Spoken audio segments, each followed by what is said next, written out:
حضور صلی اللہ علیہ وآلہ وسلم نے فرمایا کہ ماں کا حق ادا کرتے رہو۔ قسم ہے اللہ کی، اگر تم اپنا گوشت کاٹ کر بھی اسے دے ڈالو جب بھی اس کا چوتھائی حق ادا نہ ہوگا۔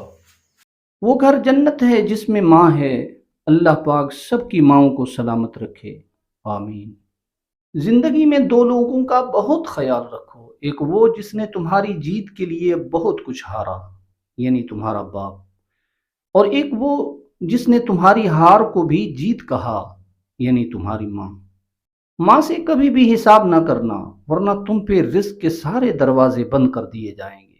میرے رب نے ماں کو ایسا رتبہ دیا، محبت سے ماں کو دیکھنے کو بھی عبادت بنا دیا۔ ماں کھانے میں کچھ بنائے تو اس کی تعریف کیا کرو اور اسے اللہ کا شکر ادا کر کے کھایا کرو، کیونکہ کچھ لوگوں کے پاس نہ تو کھانا ہوتا ہے اور نہ ہی ماں ہوتی ہے۔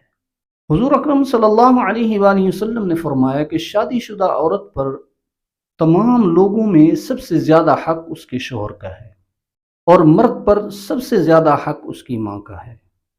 جب بھی وقت ملے اپنے ماں باپ کے ساتھ بیٹھ جایا کرو، کیونکہ ماں باپ کے ساتھ گزرا وقت قیامت کے دن تمہاری نجات کا باعث ہوگا۔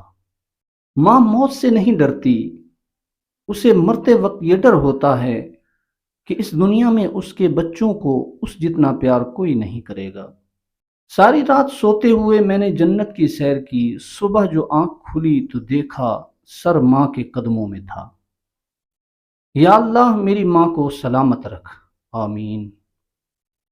ماں کے جو قریب ہوتے ہیں دشمن بھی اس کے حبیب ہوتے ہیں۔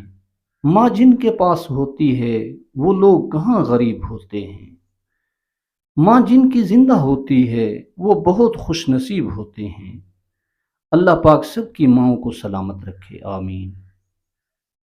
جب اس دنیا نامی اجڑی بستی میں آیا تھا، وہ ایک ہی ہستی تھی جس کا مجھ پہ سایہ تھا۔